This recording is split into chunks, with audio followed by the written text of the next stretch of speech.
Today is September 10th, 2025. 10 years ago today, this channel was born. And to think that this goofy little thing somehow became what it is today is absolutely bonkers to me. What started out as a small hobby while living with my parents has now given me opportunities I'd never think I'd have the honor of taking. From hosting panels at conventions to providing some of the funniest moments in the channel's history, everything we've done together wouldn't be possible without you.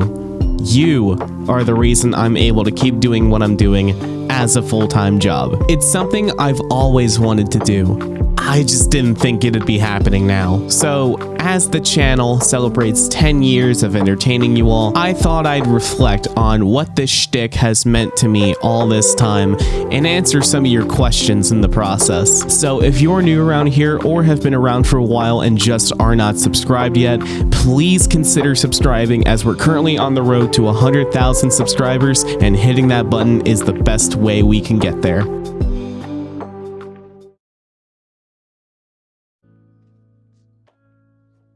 So, we are officially here. We are officially 10 years deep in this shithole. I genuinely cannot believe that this channel really encapsulated, you know, what would later become my full-time job. And if I'm being honest, this was never supposed to happen in the first place.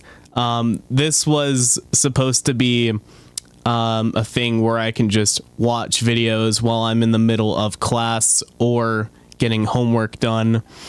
But no, it slowly turned into me just wanting to be who I want to be. Because I had seen a lot of old school Minecraft videos and a lot of old school YouTubers that were really successful at the time, and I wanted to do the same thing.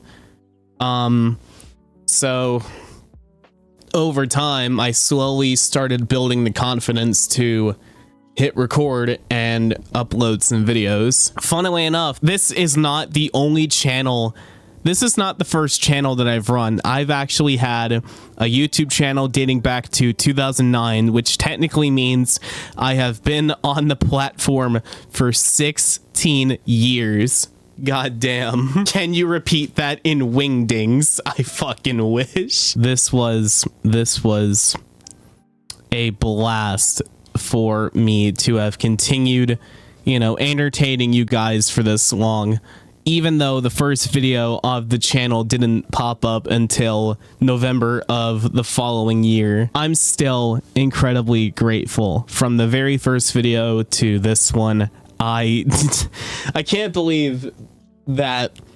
I still can't believe it. I still can't believe this is real. Even if it was eventually going to be as big as it is now, I just didn't think it would happen now. I really didn't think it wouldn't be now. I just cannot thank you guys enough. I remember the first time I had a big video like really pop off. Granted, it was like 3 years after the fact. The OGs of the channel know exactly what I'm talking about. If you know, you know. Outside of that, I'm just really grateful. The fact that I also get to talk about it live on Twitch makes things a whole lot better. Don't just become a Minecraft channel. So true. And the fact that I would also be making the best friends I would ever know just because I made these dipshit videos makes things a whole lot better for me, because these people are genuinely some of the nicest people I've ever had the privilege of talking to. Specky being one of them. Ender, Derps, Yumi, Sky, you know who you are. Just getting the chance to make all of these amazing friends. Holy shit. It's hard to put into words how thankful I am. This has been a dream come true for me. It really has been a dream come true. And the fact that we're closing in on 80,000 subscribers as I'm as this video is going up, none of this would be possible without you guys. You guys know this. I've said it time and time and time again. Actually, as of right now, we're like 40 subscribers away. The fact that this number continues to grow at the rate that it's growing now, 10 years after the creation of the channel, means a lot. And like I keep saying, this is just a dream come true for me. The fact that I get to do this as a full-time job means that I've peaked, but it's not just about this being a full-time job. It's just me being me, just me being a dumb, autistic, trans marshmallow on the internet that gets to do what she loves and gets to entertain people in the process. From the Arsenal kid moments to me getting to host panels like What the Horse at conventions, this would not be possible without you guys. I'm gonna just go on record to say that now. So from the bottom of my heart, really thank you for letting me entertain you for this long, and rest assured this ain't the end. I'm not going anywhere anytime soon. After 100k, there's plenty more work to do, so rest assured that more work will be done after 100k. Oh my god, you're big piggy, what the fuck? A sub to tuna or she will eat your shoes. What? Y'all know I don't have a foot fetish, right? Wait. I've got your chat. Hang on, I've got your chat off my phone right now. Sub to tuna or she will eat your shoes. Come on, chat. I asked y'all to give me some questions that I would answer in this video here. So that's exactly what I am going to be doing right now. Does Gamer Beauty have a sort of backstory? Yes, she does. She, in the same boat as me, is kind of a self-proclaimed influencer. I literally have it in my headcanon that she is like the most successful creator like in Equestria. She's like the most successful like streamer, the most successful like content creator in general, all that jazz. And she is actually related to Rainbow Dash. That I also have in my headcanon. Ooh. Yeah, like not like they're not siblings, but they're like more cousins, which is pretty cool. Favorite niche creator?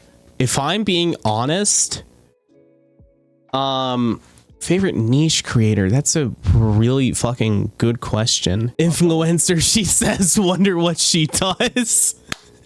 If you're talking about OF, that's absolutely not what she does. Yo, Gamer Beauty, OF, let's go. Or excuse me, only mares. I have a lot of niches, I'll say.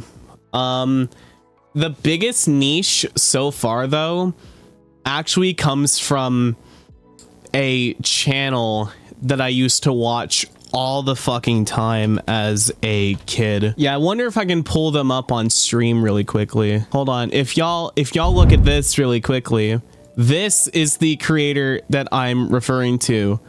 Ultimate DS Fan. They came out as trans a few months before I did. They are actually the reason that I came out in the first place. Was it like them coming out was like inspiration? Yeah, actually. It actually leads into another question from someone from the YouTube community tab. What is your earliest sign of being trans, and when did you first find out that something is not quite right? So I guess the best way that I can answer that is oh god, how do I say this? So in high school, whenever I was in class, I would sometimes like cross my legs, you know, like in a way that girls normally cross their legs. Oh, like the proper fold over, right? Yeah, the fold over. I would occasionally cross my legs in that way for no reason and say, hey, this is comfortable. It was that. And I think just me feeling really uncomfortable in my body at the time, and plus my family bullying me by it was mostly my brother. My brother would call me a girl because of my long hair. Because, not even joking, my hair was so long back then, it was probably down to like my lower shoulder going into like my chest. It was that long at the time, and my brother would just say, hey, you look like a girl looking like that. Around this time, it was another sibling of mine that took it a step further, but did the opposite of what my brother did. She would actually put a twist on my name. I kind of don't want to say my dead name, but think of the capital of Texas, and add an A at the end.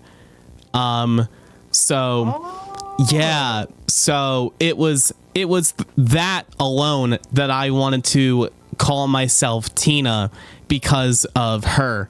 And it was kind of a cute like nickname that she gave me that actually kind of inspired me to come out like that. But as for the earliest sign of me being trans, I would probably say when I started crossing my legs, like the fold over, like regularly. That, and also just me not being really comfortable in my body. I guess in a way it was because my thighs were a little too large for someone of my age and my height, so it didn't really make sense to me. Can I make a joke? Go for it. Thunder thighs. A lot of people have called me that. But the other biggest inspiration was this creator, Ultimate DS fan, or Naomi. She is fucking incredible, and she's kind of a big Sonic person like I am. I'm kind of getting back into the whole Sonic thing because of her. Kind of thanks to Piggy gifting me the fucking beta for Crossworlds. If physical energy can be converted into thermal energy, how hard do I have to punch a chicken to cook it? Yes. Oh, you'd have to do a Falcon Punch. Oh yeah, absolutely. If you have a favorite System of a Down or Slipknot song, which is it and why? I have multiple answers for this question, but if I had to choose just one from each, Slipknot, either Eeyore, Duality, or Psychosocial. Either one of those three. As for System of a Down, it is a really hard question for me. But if I had to choose one, it'd probably be either BYOB, Toxicity, Chop Suey, or Chicken Stew. Since we were talking about marshmallows earlier, when will the Marshmallow Army rise? I must know. Right now, as a matter of fact, join us. The Marshmallow Army will rise right now on Twitch.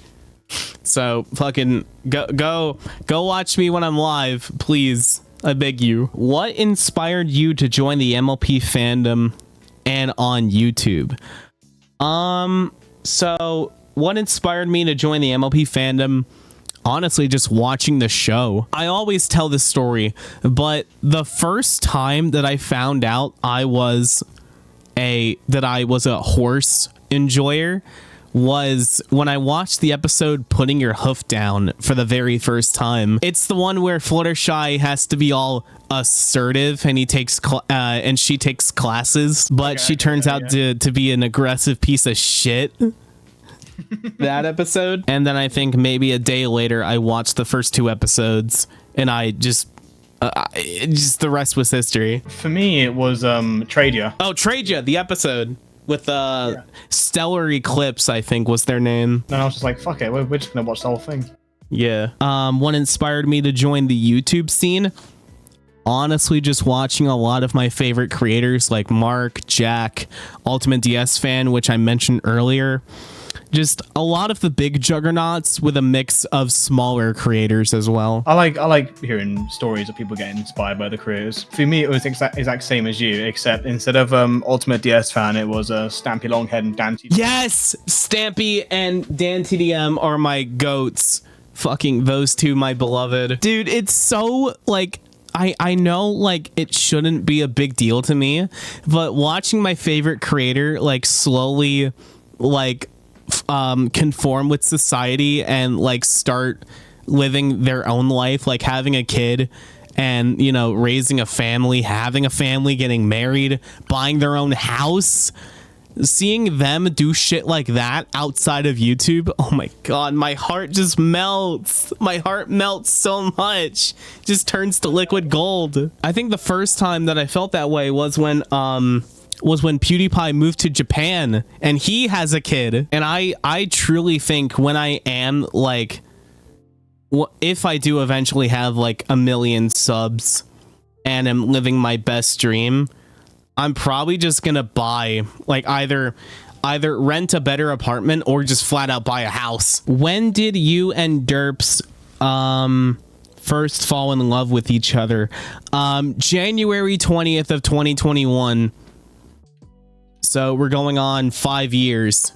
So, and Derps and I really love telling this story of how we first met, because I think at one point we had like chatted only very, very little, up until, oh god, please tell me you know what Ponyfest Online is, Piggy. No, I don't. So at the peak of COVID, like a bunch of PonyCons were shut down, and most of them, most of them were strictly like online now, like through Discord or other means. But there was this one con that was completely brand new and was just online only. It was Ponyfest Online. So the first year of Ponyfest, I had been doing my own thing. Like I didn't have any panels, I didn't have any like special events going on. All I was doing though was just showcasing my Skate 3 skills, and Derps just happened to pop in a couple times, and that was actually how we like reunited. We met earlier, but we never interacted that much aside from that. But we really hit it off after Ponyfest Online. And then I think it was a little bit later I found out that he also like does his own streams. And I think after watching a little bit of his Warzone stuff, when his voice was like really fucking squeaky, right around that time it was like, oh my god. And I think I later learned that he's also autistic, which like I clicked with him nearly immediately because we were both gushing about our own interests and all that. So January 20th of 2021, I confessed my love to him and I asked him out, and he said yes. Please don't mention my squeaky no, it's not cringe. It's not cringe. You shut the fuck up, babe. You shut up. Just be thankful your balls dropped for once. I can't. I might have to move. That's him. They're fighting. They're fighting. That's Derps.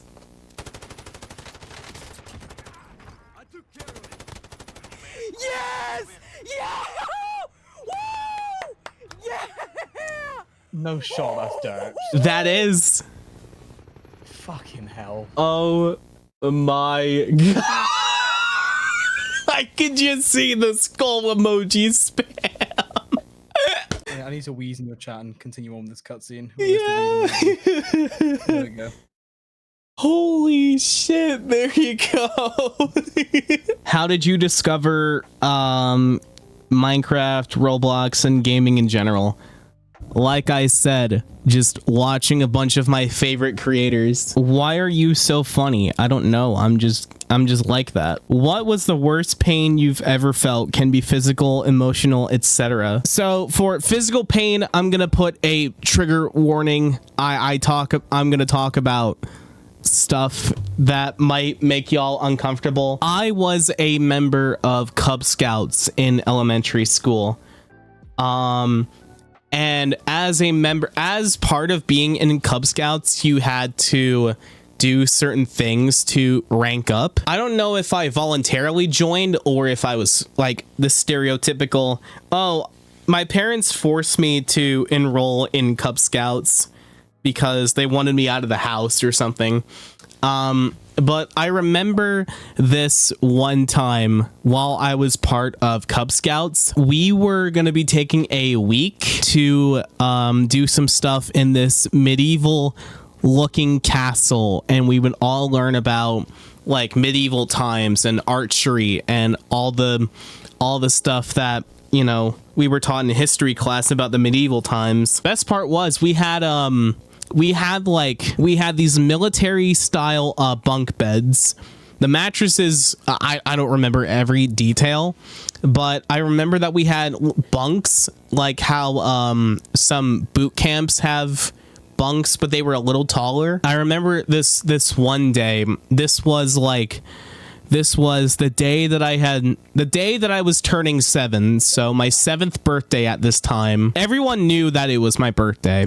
So they had everything like planned. They had decorations, they had balloons, there was a big cake. So that morning I had gotten up, I had taken my medications for I'm on the autism spectrum and I have ADHD, so I had to take these medications. But I remember they were getting ready to sing happy birthday to me and whatnot, but right in the middle of the song I felt very dizzy, almost as if I had done the spinning around the bat thing, you know, that one, Piggy, like where you have to put a plastic wiffle ball bat to your forehead, look down and spin around a couple times. I felt like that, like minus the bat. Next thing you know, I was on the floor twitching and convulsing very, very violently, foaming at the mouth too. Next thing you know, I'm on a stretcher and I'm being taken to a hospital where I had to undergo all of these things. I couldn't remember exactly what it was. But I was laying there thinking, am I dead? Am I dead? So, thankfully I recovered just fine, and I was, I think, discharged from the hospital that day, or maybe a day later. I can't remember. I later found out from my dad, like not even, I want to say a decade after the fact. It turns out that I had been overprescribed, and that day I had nearly died from an overdose. Fucking hell. That day I had nearly died. Yeah, it was bad. Yeah, it was pretty bad. At the time, I had originally thought that I had just suffered a seizure, like an epileptic seizure. That's pretty normal to have, right? Because some people have a seizure a month, and I thought I was going through that, but nope. It turns out I was experiencing an overdose, and everything that I was describing to him matched the description of an overdose. So, yeah, that was my worst physical pain because I nearly died. Yeah, I could see why that would be shit. Yeah, you think? Yeah. Where and when did the whole marshmallow thing kick off? Oh, I wonder who asked that question. Gee, I wouldn't know. I feel like Derps would be the best person to ask about that because he knows more about the whole marshmallow thing than I do. I never, it was just one of those like, oh, I just pulled that shit out of my ass and it's apparently a niche now. Like when I never really thought of too much of Gamer Beauty other than I love this OC. All of a sudden, I pulled right out of my ass and I just stuck it in my brain, thinking a lot more about it. Because you know Rarity, she is the marshmallow of the main 6. And now... Probably she doesn't look like a marshmallow, but carry on. Now, I'm like, wait, then Tina's OC looks like a marshmallow. And if you can see the background behind me, you'd understand why. And every time I call her Marshmallow, every single time. That's why. What was the best thing that ever happened to you? I can actually give a few answers to this question. If I had to give like a top 5 of the best things that have ever happened to me, number 1 would be moving here. I mean, I get to live with a precious buggo who also happens to be autistic. And B, I wouldn't be where I am today if I hadn't moved here. Number 2, like there's so many things that I could put at number 2. But I guess number 2 would be going to BabsCon for the very first time. Which I brought you there. You did. I was supposed to go like the last 2 years prior. I was supposed to go to BabsCon 23, but Because I had a free badge for you. That's why. yeah. Yeah, I won a free badge from Invisibrony during that time. Yeah. But yeah, you did end up bringing me there a year later. You know what? No, I'll retract that. Number 2 is just cons in general because are you good? No, I swiped my hand down to put my hand on my controller. My phone clipped my hand clipped my phone. Oh. I sent it careening onto my testes, but I was. Oh, ow! Oh. Ow! Your future children are saved. So number 2 would probably be cons in general. Because first experience I ever had with a con was BronyCon. Y'all know this. 2019. The very last one too. Piggy was mauling, I think, when he first saw that video. I was wanting to go there in the future, dog. Ever since I've heard that there are bronies around, apparently I wasn't the only one who loves the show. Mm-hmm. And even finding out that there's like conventions for that shit, I'm like, yeah. Damn it, BronyCon, man. This year has probably been the craziest year for me in terms of traveling. There was, well, actually, I think while I was staying with my family last Christmas, I got an email from HarmonyCon saying what the horse got accepted, and I'm like, what the fuck? Am I getting scammed? Speaking of Harmony, I need to submit my I need to get my badge. I need to get my Ciderfest badge. Oh, hold on. I forgot to make this announcement. But I'm just getting it out of the way now. I'm attending Ponyville Ciderfest 2025 in Milwaukee, Wisconsin, and this will be my 3rd pony convention this year. Hold on. You use the absolute worst one. I prefer this one. I prefer that one. Number 1 was moving here. Number 2 was cons because BronyCon, BabsCon twice, HarmonyCon this year, HarmonyCon next year, and then Ponyville Ciderfest this year. Have you announced anything to do with Harmony yet? Not yet. I mean, I did say I was going to be going. I just haven't. Okay. I haven't had the chance to get my badge yet. You still use Roboto as my main font? Yeah. Why? No reason. I'm scared. Number 3. Streaming on Twitch. Number 4. Not that.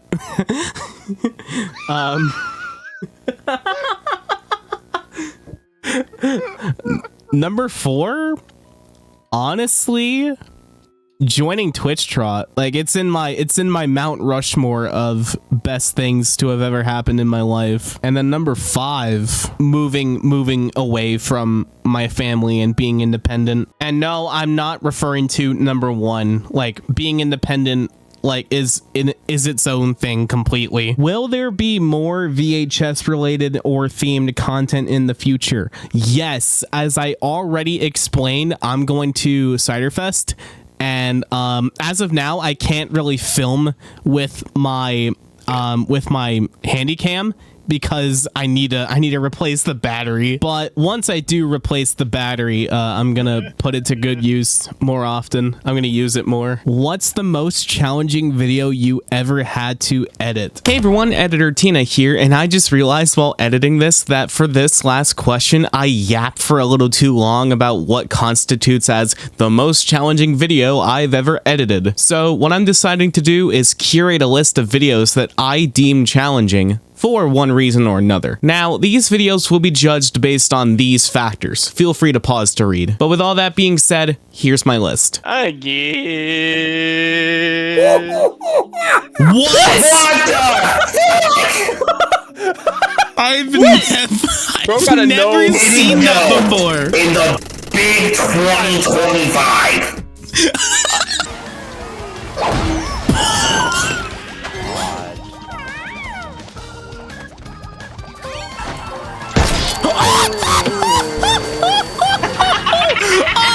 Oh my god!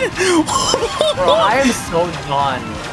What the fuck? You chose this fate, Mega. No, it's not even the fact that it's motion control. How the fuck did that green shell hit me? Oh no! To any of the YouTube stuff, we do not condone blowing up nursery homes. Yes, we do. Woman!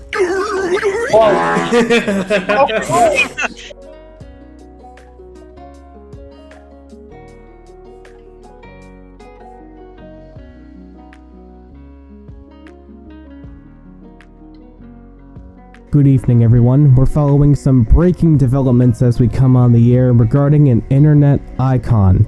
Tina Benson, famously known as Your Pal Tina on YouTube, TikTok, and Twitch, is facing hefty allegations from her fans online, more specifically regarding her image. Oh no.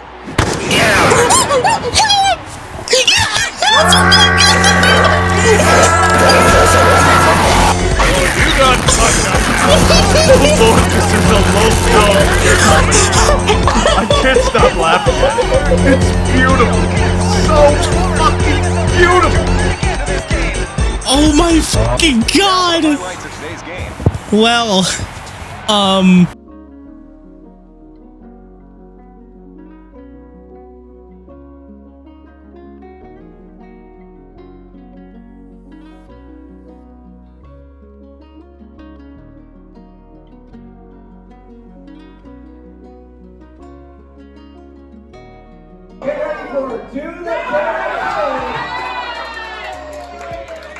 versus this day